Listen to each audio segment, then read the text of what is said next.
pada masanya Nabi Ibrahim, karena spesial, Allah minta kepada Nabi Ibrahim untuk kembali menegakkan Ka'bah, mengangkat kembali kaidah-kaidah Ka'bah. Allah kemudian wahyukan kepada Nabi Ibrahim di mana letak-letak Ka'bah. Kemudian Nabi Ibrahim mengajak kepada anaknya Nabi Ismail untuk kemudian sama-sama menegakkan Ka'bah. Setelah kemudian menegakkan Ka'bah, Nabi Ibrahim berdoa kepada Allah, ya Allah, jadikan Ka'bah ini mathabatal linnas, tempat berkumpulnya buat manusia. Pertanyaan saya, berarti Ibrahim ini visinya lokal atau global? Lokal atau global? Paham ya? Jadi Ibrahim itu visinya nggak lokal. Jadi dia nggak bilang, ya Allah, jadikan Ka'bah ini tempat berkumpul buat keturunanku saja. Enggak. Tapi yang dia pikirkan adalah mathabatal linnas, jadikan tempat berkumpul buat seluruh manusia semuanya di atas muka bumi ini, Ka'bah ini. Lalu dia berdoa, maka ya Allah, jadikanlah tanah ini penuh barokah, jadikanlah tanah ini tanah yang baik, penuh dengan buah-buahan, berkahilah penduduk-penduduknya. Dan panjang doa-doa lain Nabi Ibrahim pada Allah bersama dengan Nabi Ismail ketika berada di depan Ka'bah. Tapi ada satu doa istimewa yang antum harus catat, benar-benar catat, karena ini doa ini penting banget. Di dalam surat Al-Baqarah, ketika Nabi Ibrahim berdoa pada Allah, ada satu doa yang sangat spesial. Apa doanya? Rabbana wab'ats fihim rasulam minhum yatlu alaihim ayatika wa yu'allimuhumul kitaba wal hikmah wa yuzakkihim. Ya Allah, tolong ya Allah, di antara doa-doa yang lain, ini yang paling penting ya Allah. Ya Allah, tolong utus buat umat semua manusia ini satu rasul dari golongan orang-orang di sekitar Ka'bah, dari keturunanku, yang kelak akan melakukan 4 tugas kepada mereka. Satu, Nabi ini membacakan ayat-ayatmu ya Allah. Yang kedua, mengajarkan pada manusia Alkitab. Yang ketiga, mengajarkan kepada manusia Al-Hikmah. Yang keempat, mensucikan mereka semuanya. Berarti gini loh ceritanya, Nabi Ibrahim Allah bebankan satu tugas besar, satu tugas berat banget. Tidak hanya besar tapi berat. Apa? Mengislamkan seluruh penduduk dunia. Loh, emang Nabi Ibrahim Islam, Ustaz? Nabi Ibrahim itu Islam, tapi makna secara umum. Karena makna secara khususnya ada pada Nabi Muhammad. Islam itu adalah kemudian agama kita. Tapi makna secara umum, Nabi Ibrahim bilang, Nabi Ismail bilang, Ishak bilang, Yakub bilang, keturunannya mereka semua bilang, nahnu muslimun, nahnu lahu muslimun. Kami semua bagi engkau ya Allah adalah orang muslim. Itu adalah orang-orang yang Islam, maksudnya begitu. Nah, maka kemudian beratnya kemudian tugas ini bagi Nabi Ibrahim untuk mengislamkan seluruh penduduk dunia, menjadikan Ka'bah sebagai tempat berkumpul bagi manusia. Ibrahim tahu umurnya nggak seberapa. Ibrahim tahu bahwa dia tidak punya kekuatan sampai pada akhir masa. Maka doanya kira-kira begini, ya Allah, saya tahu berat sekali ini tugas saya, dan nggak mungkin saya bisa nyelesain semua ini, dan nggak bisa saya nyelesain semua ini kalau umur saya cuma segini. Maka ya Allah, utus seorang nabi yang datang di akhir masa menyelesaikan dan menyempurnakan tugas saya.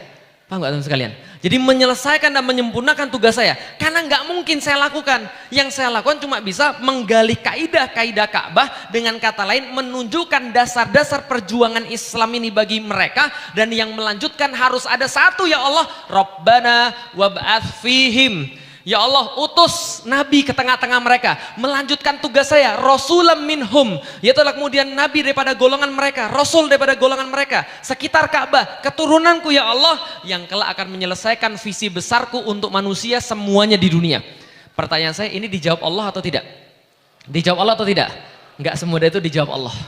Nabi Ibrahim berdoa ratusan tahun enggak dijawab oleh Allah, bahkan ribuan tahun enggak dijawab oleh Allah. Kenapa? Allah berkehendak yang lain.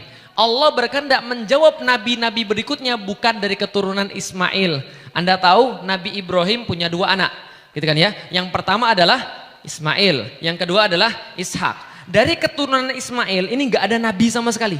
Tapi dari keturunan Ishak itu semuanya nabi. Siapa saja? Ishak punya anak namanya Yakub. Yakub bergelar Israel, artinya adalah kekasihnya Allah. Israel punya anak 12. Yang paling ganteng siapa? Yusuf. Yusuf paling ganteng, itu juga nabi. Lalu kemudian keturunannya itu Bani Israel, semuanya nabi semua. Kata Rasul, kanat banu Israila tasusuhumul anbiya kullama halaka nabiyun khalafahun nabi. Setiap Bani Israel itu ada nabinya. Jadi ketika satu nabi wafat, Allah langsung ganti dengan nabi yang lain. Artinya nabinya sangat banyak sekali. Ada Musa, ada Zakaria, ada Isa, segala macam nabinya dari sini semua. Tapi yang dari sini kosong teman-teman sekalian. Saking banyaknya yang kosong, ratusan tahun mereka kosong, bahkan mereka nggak ingat sama sekali untuk apa Ka'bah itu didirikan.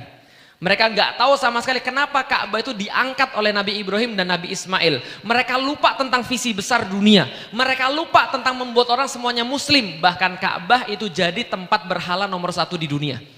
Paham teman sekalian? Kebayang nggak Masjid Agung Asy-Syarif Al-Azhar kira-kira nanti jadi diskotik? Kebayang nggak? Nggak kebayang kan ya? Karena antum masih sholat. Karena antum masih ada di sini, setiap kajian antum masih mau datang. Tapi coba kalau seandainya antum nggak mau datang lagi ke masjid, antum nggak sholat lagi di sini, ratusan tahun ini jadi diskotik, mungkin banget. Lah kenapa? Jangankan Asy-Syarif Al-Azhar, itu Ka'bah aja bisa jadi tempat penyembahan berhala. 300 berhala kemudian diregister di situ, orang kemudian tiap tahun kemudian tawaf di situ sampai telanjang. Paham teman-teman sekalian? Ini kemudian Ka'bah, kondisinya jauh lebih parah. Dan saking parah kondisinya itu, maka Allah ngetes. Jadi Allah ngetes nabi yang kemudian paling hebat itu diutus di sana. Untuk apa? Kalau andaikan sama yang paling bejat aja sudah bisa diajarin, apalagi yang lain. Paham teman-teman sekalian? Maka kemudian Allah ngetes di situ. Bagaimana kemudian yang diturunkan bukan sembarangan. Rasulullah Shallallahu Alaihi Wasallam mendakwai penduduk Makkah. Dia bawa kurikulum terbaik. Anu coba bayangkan, yang ngajar guru yang terbaik, yang diajarin kurikulum yang terbaik. Antum kalau misalnya diajarin guru terbaik, antum pasti paham lebih daripada diajarin guru biasa-biasa aja kan gitu. Nah ini sudah guru yang terbaik, kurikulum yang terbaik. Kira-kira berhasil atau tidak? Gak berhasil. Lah kenapa? Karena orangnya sangat keras kepala. Bahasa Arabnya jahil. Tahu jahil teman sekalian? Jahil itu apa artinya? Bodoh. Enggak hanya bodoh. Bodoh itu masih mending. Jahil itu bodoh kawin sama keras kepala. Paham teman sekalian? Kalau cuma bodoh doang wajar, saya bodoh, maka saya mau belajar. Teman-teman merasa bodoh, maka mau belajar. Bodoh itu nggak ada masalah, tidak ada yang salah pada orang-orang yang bodoh. Yang salah itu bodoh kalau kawin sama keras kepala, maka jadilah jahil, paham teman sekalian? Ya kayak abu-abu di TV, paham teman sekalian? Nah itu jahil, itu diingetin malah ngamuk, paham teman sekalian? Nah jahil ini susah. Lah kenapa? Karena jahil ini diomongin gak bisa, paham teman sekalian? Makanya Allah kemudian mengutus Rasulullah 12 tahun dakwah di Madinah, 13 tahun dakwah di Madinah, gak berhasil-berhasil. Kenapa? Yang ikut cuma berapa puluh orang. Lah karena keras kepala banget. Bahkan menjelang akhir-akhir daripada Rasul di Mekah sebelum hijrah ke Madinah, mereka bertambah keras kepala. Dan keras kepalanya gak tanggung-tanggung. Makanya para sejarah mengatakan mereka naik level dari jahil menjadi jahil murakkab. Paham teman sekalian? Jahil murakkab. Artinya murakkab itu apa? Jahil yang ditunggangi. Paham teman sekalian? Ditunggangi siapa? HTI. Enggak ada HTI zaman itu kan ya. Jahil murakkab artinya jahil kuadrat. Paham teman sekalian? Maksudnya jahil kuadrat itu kayak apa? Mereka mulai mengolok Rasulullah, mereka mulai mengolok Allah, mereka mulai mengolok agama Allah. Apa yang mereka katakan? Mereka sudah mulai mengolok dengan cara parah. Muhammad, udah berhenti aja ngomong. Ngapain ngomong Al-Quran terus? Bosan tahu nggak? 13 tahun lu ngomong kayak begitu, bosan banget kami. Ada yang lain nggak? Coba tunjukin yang lain. Padahal satu ayat Al-Quran saja mereka nggak bisa mendatangkan yang semacamnya. Bahkan satu surat Al-Quran saja tiap kali turun mereka bilang apa? Inna hadza la syai'un ujab. Ini benar-benar mengherankan. Kok bisa perkataan bahasa kami sama-sama bahasa Arab, alif kami tahu, lam kami tahu, mim kami tahu, digabungin alif lam mim bingung semuanya. Paham sekalian? Ini kenapa bisa begini? Kami nggak ngerti kenapa bisa seperti ini. Kata-kata bahasa Arab, kalimat juga diambil dari bahasa Arab, tapi kami nggak ngerti ini dari mana nyusunnya. Paham sekalian? Inna hadza la syai'un ujab. Tapi mereka bilang apa? Cuma begini-begini doang. Ada yang lain nggak Al-Qur'annya? Kalau ada datang, coba datengin pada kami yang bentuk lain gitu loh. Apalagi mereka bilang sudah gini deh Muhammad, gak usah banyak ngomong. Gini deh, coba kenalin Tuhan sama kami. Coba kenalin Allah itu seperti apa. Kami pengen ketemu salaman bentar sama Tuhan, boleh nggak? Mereka bilang lagi, malaikat itu kayak apa sih? Kami pengen lihat laki-laki atau perempuan sih sebenarnya. Atau kalau kayak gini deh, sampel surga dan sampel neraka deh. Kalau nggak gini aja deh, hari kiamat. Kalau bisa datengin hari kiamat pada kami. Itu yang mereka katakan. Mereka menyakiti Rasul, mereka menghina Allah, mereka mengolok-olok agama Allah. Jadi gak usah heran kalau sekarang antum dibully, paham teman sekalian? Karena Allah aja pernah dibully. Rasulullah pernah dibully, apalagi antum, paham teman sekalian? Gak ada masalah, hidup itu memang harus melawan arus. Lah kenapa? Kalau antum tidak melawan arus cuma ada dua tipe, satu ikan mati, dua cebong, paham teman sekalian?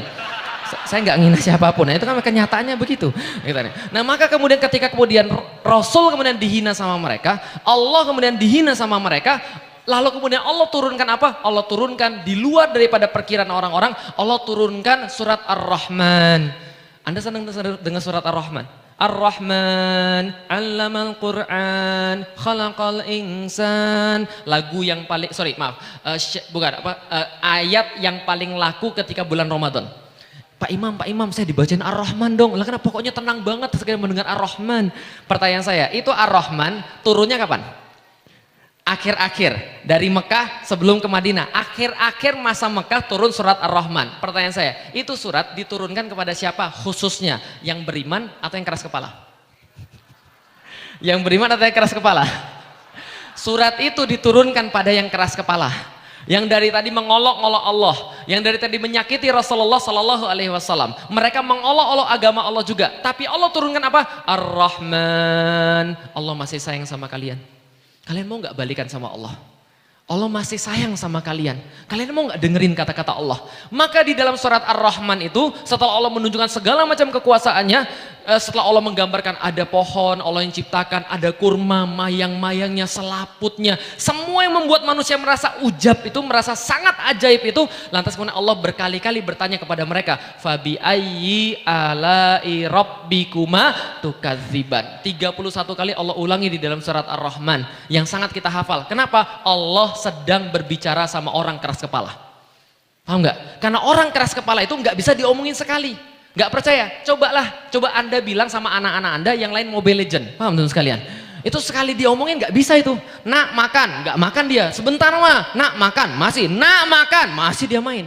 Nah kenapa orang keras kepala tuh nggak bisa sekali dua kali? Allah panggil 31 kali di dalam Al-Quran. Fabi ayyi alai rabbikuma tukadziban. Wahai manusia, yang mana yang Anda bilang Allah tuh zolim pada Anda? Allah sudah begini, Allah sudah begini. Kayak yang mana Allah bilang zolim? Setiap sebelum dan sesudah Fabi ayyi itu Allah selipkan kemudian cerita-cerita. Bagaimana kemudian yang mana yang kalian dustakan daripada Allah? Kalian nggak mikir begini-begini. Yang mana yang kalian dustakan daripada Allah? 31 kali Allah tanya, tapi mereka nggak peduli. Mereka malah makin keras kepala. Dari situlah kemudian mereka bilang, Muhammad ini ngomong terus, kita bunuh aja. Kita bunuh aja nih. Kenapa? Bahaya ini.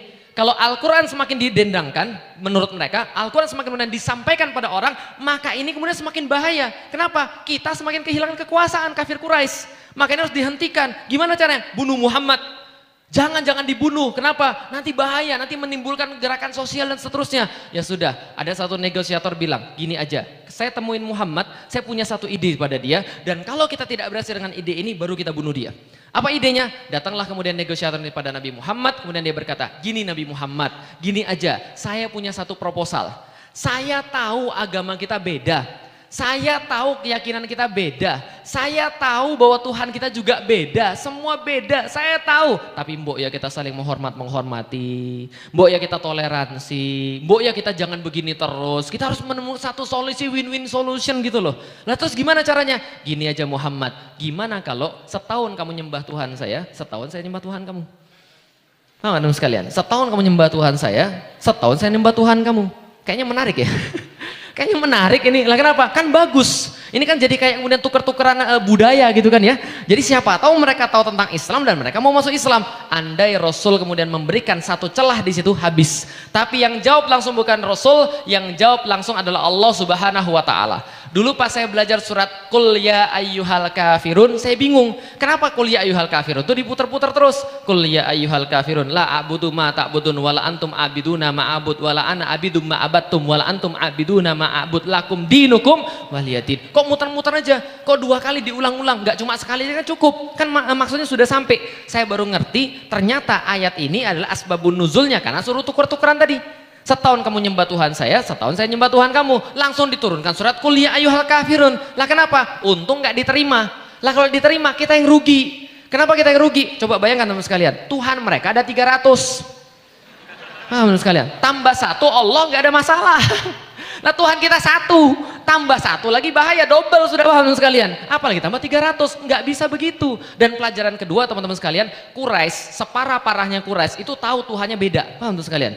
Tahu Tuhannya beda, tahu agamanya beda. Maka orang Indonesia itu lebih keren dan lebih kreatif daripada Quraisy, paham sekalian. Nah kenapa? Bilang agama sama, paham sekalian. Itu Quraisy saja nggak berani, paham sekalian. Sejahil-jahilnya Quraisy itu bilang agama kita beda. Orang Indonesia bilang agama semuanya. Andaikan itu kafir Quraisy bisa muncul lagi dari kubur, dia bilang, kenapa gua gak kepikir? Harusnya gue bilang begitu kemarin. Paham teman sekalian? Karena ini kemudian luar biasa. Tapi kemudian ternyata Nabi nggak mau. Kemudian itulah turunnya pertama kali Nabi memanggil orang-orang dengan sebutan kafirun. Sebelumnya Nabi memanggil ya kaumi, ya kaumi. Tapi ini orang nggak bisa lagi diomongin. Kenapa? Mereka sudah sangat rusak. Dan kayu rusak nggak bisa dipahat. Maka Rasulullah Shallallahu Alaihi Wasallam diminta oleh Allah pindah ke Madinah, melanjutkan sebuah tugas yang mulia untuk mengislamkan manusia. Nah, ketika pindah ke Madinah berbeda kondisinya seperti di Mekah. Nanti kalau Anda umroh Anda akan lihat orang Mekah dan orang Madinah itu lebih halus orang Madinah. Kenapa? Orang Mekah itu jualan, dagang, makanya kasar. Kalau Anda nawar-nawar nggak dibeli, langsung dibilang bakhil ente, gitu kan ya. Itu di Mekah. Tapi kalau di Madinah itu biasanya itu adalah petani kurma, tadi Fatih Karim sudah bilang. Kalau petani kayak saya lulusan IPB, petani gitu kan ya. Kalau petani itu penyayang, lah kenapa? Pohon aja saya jaga apalagi kamu. Oh, iya. Jadi gini sekalian, sampai di mana tadi? Oh ya Madinah. Jadi di Madinah itu Rasul berbeda. Kenapa beda? Karena di Madinah itu sudah biasa berhubungan dengan orang-orang Yahudi. Orang Yahudi ini sangat paham agama. Kalau orang Yahudi diadu sama orang Nasrani nggak punya chance menang. Kenapa? Yahudi ini pintar banget. Mereka hafal kitab-kitab mereka wariskan turun-temurun, dan mereka jago dalam memahami dalil. Dan kalau orang Yahudi ini lagi ribut sama orang Arab, biasanya sumpah serapahnya menyangkut Nabi yang akan muncul. Kenapa? Jadi gini, Rasulullah itu lahir 600 tahun setelah Nabi Isa wafat. Jadi gampangnya begini deh, bukan lahir, diangkat menjadi nabi. Nah, kira-kira 600 tahun setelah Nabi Isa wafat. Caranya mengetahui Nabi Isa gimana? Ini tahun berapa? 2018. 2018 itu artinya adalah Masihi. Masihi itu artinya adalah semenjak lahirnya Al-Masih, Isa Al-Masih. Maka kemudian 600 tahun itu nggak ada nabi di antara orang-orang Yahudi. Kenapa? Karena mereka bandel. Mereka suka bunuhi nabi mereka sendiri. Allah hukum mereka 600 tahun gak ada nabi. Maka mereka kalau lagi ribut sama orang Arab, mereka bilang gini, tunggu kamu Arab, tunggu kamu sebentar lagi. Sebentar lagi sudah nyata-nyata banget, indikasinya sudah ada, nabi kami akan hadir. Nanti kalau nabi kami sudah hadir, mati kalian semuanya. Nanti nabi kami akan membimbing kami untuk menghabisi kalian semua. Itu kalau orang Yahudi sudah marah, masih bawa-bawa nabinya yang nanti akan datang. Kenapa? Karena kajian orang-orang Yahudi 600 tahun terakhir itu kajiannya tentang ciri-ciri nabi yang akan datang. Paham teman sekalian? Nabi yang akan datang menggenapi seluruh kemudian prediksi-prediksi daripada nabi-nabi terdahulu. Nabi terakhir yang paling hebat bawa sesuatu yang sangat hebat. Itu mereka sudah belajar 600 tahun. Antum bayangin, kebayang nggak? 600 tahun belajar ciri-ciri Nabi setelah Isa, tiba-tiba kemudian Nabi Muhammad datang di situ, apa itu jadi? Heboh seluruh jamaah. Ini orangnya Pak, bukan, ini benar orangnya. Lihat rambutnya, lihat alisnya, lihat dadanya, lihat perutnya, lihat badannya, cara dia berjalan, munculnya dari mana, nasabnya, semuanya jelas. Ini orangnya. Ustadz langsung bilang, dulu bukan Ustadz, namanya Rabbi gitu kan ya. Rabbi, ini orangnya Rabbi, benar ini orangnya. Siapa namanya? Muhammad. Langsung Rabbinya bilang, enggak, itu bukan. Itu pasti bukan. Lah kenapa bukan? Itu keturunan Ismail. Enggak, nabi kita tuh harus dari keturunan Ishak. Enggak, ini benar semuanya. Enggak, itu bukan. Rabbinya lihat, benar ini orangnya. Cuma mereka kan bandel, mereka nggak mau ngakui. Langsung rabbinya bikin pengajian baru. 27 alasan kenapa Muhammad bukan nabi, upload ke YouTube. Paham teman-teman? Kalau sekarang kita begitu lah. Dia nolak Nabi Muhammad habis-habisan, gak mau terima Nabi Muhammad habis-habisan, tapi Nabi Muhammad tetap diperintahkan Allah untuk mendakwai orang-orang Yahudi. Itulah kenapa di dalam kitab kita Al-Quran ada banyak kata-kata ya Bani Israel, ya Bani Israel. Antum kira Allah panggil siapa itu? Itu Allah panggil orang-orang Bani Israel. Dan itu bukan orang-orang yang beriman. Kalau pada orang beriman, ya ayyuhalladzina amanu. Tapi ada di dalam Al-Quran, ya Bani Israel azkuru ni'matallahi alaikum. Lalu seterusnya. Wa anni faddaltukum alal alamin, dan seterusnya. Dan itu untuk mereka semuanya. Dan untuk mereka itu tidak ada beda dengan orang-orang muslim. Contoh, ya ayyuhalladzina amanu sta'inu bisabri wassalah. Wahai orang-orang beriman, sabarlah, mintalah tolong pada Allah dengan sabar dan salat. Untuk Bani Israel juga sama, ista'inu bisabri wassalah. Wahai Bani Israel, bersabarlah pada Allah, minta tolonglah pada Allah dengan sabar dan salat. Sama-sama disuruh sabar dan salat. Agamanya nggak beda. Orang-orang Bani Israel suruh salat, orang muslim suruh salat. Dan tebak kiblatnya kemana? Kiblatnya ke Baitul Maqdis. Maka mereka bilang Yahudi, alah adik kelas agama kopas. Maaf sekalian. Kopi pasta kita doang. Dia sholat cuma ikut-ikut kita doang. Dia puasa cuma ikut kita doang. Karena orang Yahudi puasa, kita puasa. Kapan puasanya? Ayamul Bid 13, 14, 15. Itu puasanya Yahudi original. Original puasa Yahudi 13, 14, 15 diikuti oleh kemudian Nabi Muhammad dan kemudian umat Nabi Muhammad, dan Yahudi bilang agama kopas. Lalu kemudian didakwai nggak bisa-bisa, sampai pada satu titik Allah katakan karena orang-orang itu nggak didakwai nggak bisa-bisa, Allah katakan sudah selesai sampai di sini. Allah bilang sekarang kalian adalah umat yang baru. Gimana caranya? Allah ganti semuanya. Satu, Allah ganti kiblatnya. Tiba-tiba kemudian dari Baitul Maqdis mengarah kepada Ka'bah. Maka kemudian langsung muter semuanya 180 derajat. Makanya kalau di Madinah ada masjid kiblatain, ada masjid dengan dua kiblat. Kenapa? Karena kesini ke Baitul Maqdis, karena kesini ke Ka'bah. Jadi nggak bisa dua-duanya sholat itu. Kalau nggak ke Baitul Maqdis ke Ka'bah. Kalau Rasulullah ketika masih di Mekah masih bisa satu arah, Ka'bah Baitul Maqdis. Tapi kalau sudah pindah ke Madinah, Ka'bah di belakang, Baitul Maqdis di depan.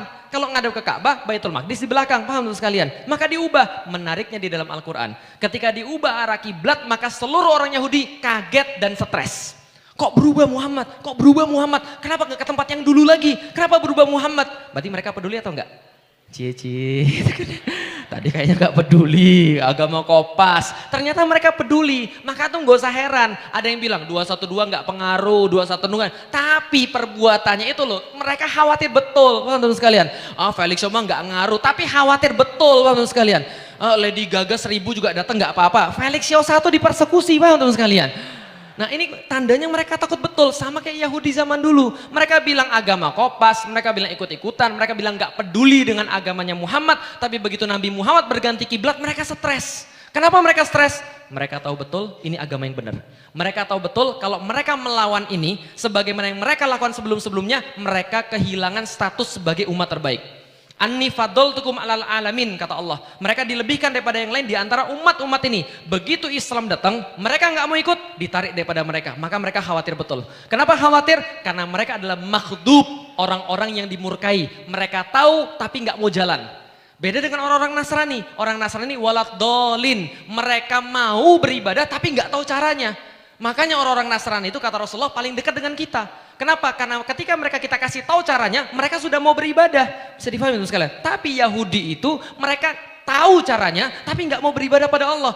Tahu Nabi yang benar, tapi nggak mau beriman pada Nabi yang benar. Paham nggak teman sekalian? Ini sifat-sifat Yahudi. Jadi kalau antum sudah tahu antum salah, masih dilakukan, jangan-jangan antum keturunan Yahudi. Paham teman sekalian? Nah, setelah kemudian semuanya nggak berhasil, ubah kiblat, dan nggak hanya kiblat yang diubah juga konstitusinya, diubah juga kemudian dasar-dasarnya. Apa yang diubah? Al-Quran. Semuanya kemudian yang menjadi asal dari mana Islam itu kemudian diambil. Diubah juga perayaannya. Puasa bukan 13, 14, 15 lagi, tapi puasanya diubah kapan?